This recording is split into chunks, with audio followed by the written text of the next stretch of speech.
Assalamu alaikum. Jazakallah khair, Sheikh. May Allah bless you. Initials MA from Toronto, Ontario asks, if a wife stays with her husband for years and years, trying to fulfill her duties to the husband, and the husband decides to divorce her without a valid reason, just that he does not desire her and wants to move on, is there any sin or injustice from him? Is there a way for a woman to secure herself from this by putting financial obligation on her husband to be that stipulates a heavy payment for divorce without a valid cause, such as a delayed portion of Mahr that he only has to pay if he divorces her and does not have to pay if he or she dies while remaining married? Jazakallahu khair. Wa alaikum assalam wa rahmatullahi ta'ala wa barakatuh. Barakallahu feek. May Allah bless you as well. With regards to divorce in Islam, then the scholars of Islam, they mention that there is a general ruling of divorce. A general ruling. And they also mentioned that there are specific rulings for divorce. As far as the general ruling of divorce, then many of the people of knowledge, they say that it isn't a good thing. And many of them say that it is generally disliked. They base it off of several proofs and evidences. Some of those proofs and evidences are textual. Other proofs and evidences are intellectual. Some of those textual proofs are authentic, and others aren't necessarily so authentic. As far as to start off with the intellectual proofs, hypothetically speaking, then they say that divorce is a means behind families being split up. It's a means behind single parent homes. And we all know what takes place, or what could possibly happen, or in most cases happens. Most cases happens from a single parent home and a child raised in that environment. They say that it is a means of Muslims fighting and Muslims hating each other. They says, Shahna, al-Baghdad. You divorced my daughter. The mother says to the ex-wife, you mistreated my son. He had to divorce you. And they fight and they hate each other and they backbite each other, and there's a family crisis. So they say this is a proof from the mind and just another intellectually looking at some of the harms of divorce. And others, they say, the authentic hadith in which the Prophet ﷺ has told us that Iblis, he takes his foot soldiers and his stoops and he sends them out. As Jabir ibn Abdullah radiallahu anhu has narrated in the Sahih of Imam Muslim. He sends them out and then they come back to him. And this one says, I did this crime, I made this act of mischief. And the shaitan, as if he turns away from them, he says, Ma sana'ta shay'an, you didn't do anything. You didn't do anything solid, nothing substantial. One demon says, I split between a man and his friend. And the shaitan says, Ma sana'ta shay'an, you didn't do anything. Because they'll make up, they'll get back together. And one demon, one foot soldier says, Ma taraktuhu hatta farraqtu baynahu wa bayna imra'atihi. He says, I continue to incite and interfere and whisper until I cause him to divorce his wife and cause them to split up. And then it says that the shaitan, he will bring this demon close for yulbisuhu taj, as if he puts a crown on his head. And he says, Ni'mal fi'latu ant. Aw kama qal. He says, what an excellent job you did. What an excellent job that you did. So they say this hadith shows that divorce is something that's loved by the shaitan. It's loved by the devil. Also, there's the famous narration, the hadith of Abdullah bin Umar in the Sunan of Imam Abi Dawood and others, that says, Inna abghad al-halali ila Allah al-talaq, aw kama qal, aw kama qila, aw kama ja'a. The narration, it says that the most hated, lawful thing to Allah is divorce. And this hadith, according to the correct view from the people of knowledge, is from the category of proofs and evidences that aren't authentic. This is not an authentic hadith of the Prophet ﷺ. The Prophet ﷺ did not say this. Even though many scholars consider it to be authentic, but the strongest view is that his hadith is weak, is very weak. And there's nothing that Allah has made lawful that is hated to Allah subhanahu wa ta'ala, a little or a lot. So they say it is the general ruling of divorce. As far as the specifics of divorce, then some of the ulama, they say that sometimes divorce could be obligatory. Could be obligatory. Such as after al-ilah. The type of divorce which is called al-ilah. لِلَّذِينَ يُؤْلُونَ, Allah says in Surah Al-Baqarah, those who make ilah of their women. A certain period of time goes by. After that period of time goes by, then they have to do one or two things. Take her back, divorce her, have intercourse with her, etc. Now, and the details of ilah and the type of divorce called ilah cannot be mentioned in this quick answer. So this is a time in which is mandatory to make talaq. After the period has went by, he has to do one of the two things. Moving forward, some of them, they say that talaq could be recommended. Could be recommended, in which a woman is falling very short her duties and her responsibilities, very bad akhlaq. She's not doing what she's supposed to be doing. The man is spending money, he's taking care of her, he's looking after her, and he gets nothing out of it. Mathalan, as an example. And some of them, they say that talaq could be mubah, unprescribed. There's no ruling. It's not mandatory, it's not haram, it's not disliked, it's not recommended. If a man wants to do it, he can do it. And if he doesn't want to do it, he doesn't have to do it. Based off of there not being any real big reason, nor is anyone going to be hurt and harmed and affected by that divorce. Children, family, it's just, I go my way, you go my way, no hard feelings. That's one thing. And then they say that the divorce could be makruh. It could be disliked. It could be disliked. And that is the divorce that's done without any reason. And the woman is a good woman.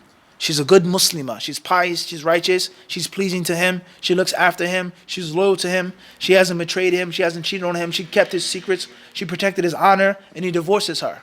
So perhaps that could apply to this scenario here, in which there's no reason for him to do it, based off of those hadiths as well. Last but not least is the talaq that is haram, and that is the talaq of bid'ah. The talaq of bid'ah. And when a woman is menstruating, he divorces her.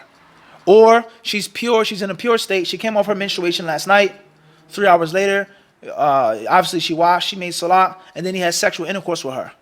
And then 30 minutes after he has sex, he went through her phone, they got into an argument, so on and so forth, and he says, anti-taliq, talaq, you're divorced. So he has sex with this woman, and she's still in a pure state. He doesn't know whether she's going to conceive, be pregnant or not. So this talaq is called talaq bid'ah, and it is haram. It's haram type of divorce. Does the talaq count or not? That's a different fiqh issue. Does talaq al-bid'ah count or not is a different fiqh discussion. What's important is that the talaq is haram, according to the scholars of Islam.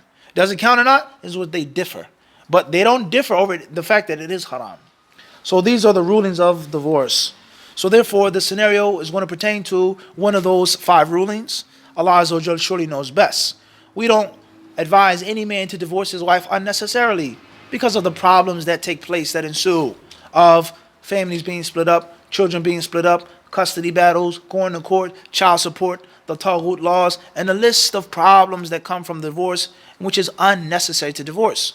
Let alone the fact that you slept with this woman, you live with her in the most intimate manner. It's no need for her to be with another man and for another man to sleep with her, the secrets of the bedroom, etc. And Allah knows best. As far as the second part of the question, it says, is there a way for a woman to secure herself from this by putting financial obligation on her husband to the end of the question? Then first and foremost, financial security is from Allah subhanahu wa ta'ala. And obviously, this doesn't mean that we don't take actual asbab, actual material means to secure ourselves. The scholars of Islam, they say there's nothing wrong with a woman splitting up her mahr, her dower or bridal gift. Okay, the word dowry obviously is commonly used, but oftentimes, or we find the orthodox English language, the word dowry is the gift that a woman or her family gives to the man. So linguistically, that's an incorrect terminology to say dowry for the gift that the man gives to the woman. That's wrong linguistically. What's important is the sadaq, the mahr, the money, the wealth, the property, the possession, the service that he's going to do for her or give to her for marrying her. The scholars of Islam, they say that it's permissible to be split up. She can take some of it now, she can take some of it after some time, and she can take some of it in a situation in which, when you divorce me, you have to pay me. So this is a very prominent, a very widespread problem, prominent issue, and it is women asking for large sums of money, or men offering large sums of money. It says, "I'll pay you later on when I get it." All right, and the time goes by, and the husband doesn't get the money. Then they get divorced, and the sister says, "Give me my money." Or the husband takes on a second wife, and she says, "Well, you still owe me 5,000 or 50,000 for my mahr. You didn't pay me yet." Or they've been divorced for 10 years, and he still hasn't paid the mahr yet. That's a huge problem and a long discussion in itself for large sums of money. And the mahr is supposed to be symbolic, and it is not supposed to be exact for the worth of a woman. All right? What's important is, if the woman only takes half of the mahr up front, let's say, for example, she asked for $10,000, 10,000 US dollars, and he says, "Give me 5,000 up front," and 5,000 remains. If you divorce me, you have to pay that 5,000. That's one scenario. Inshallah, perhaps nothing is wrong with that, according to what the people of knowledge say. As far as the man paying an extra amount of money just for the sheer fact of him divorcing her, then that's not from the sunnah of the Prophet ﷺ, whereas divorce is permissible, as we've mentioned. Sometimes divorce is recommended, as we've mentioned. Sometimes divorce is mandatory, as we've mentioned. So how can a man have to pay money for something that is permissible or obligatory or recommended, and it's from his right? It's his haqq, the haqq of the man. Okay? So what's important is, whatever the Muslims agree upon, as long as it does not go against the kitab and the sunnah, then it is permissible. As the Prophet ﷺ said, Al-Muslimuna ala shurutihim. The Muslims abide by their conditions. And there are other hadiths, such as the hadith that says, ما بال رجال يشترطون شروطا ليست في كتاب الله كل شرط ليس في كتاب الله فهو باطل وإن كان 100 شرط أو كما قال عليه الصلاة والسلام.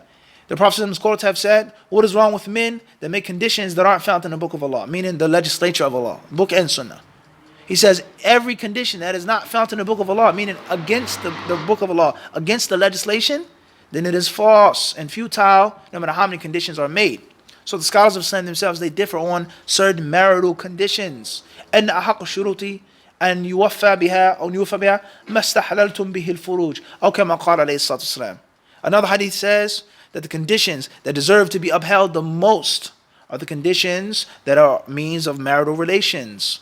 So therefore, when a woman makes a condition, don't get married to another woman, or don't take me out of my state, don't take me out of my country, or don't force me to wear niqab, or you can't force me to quit my job.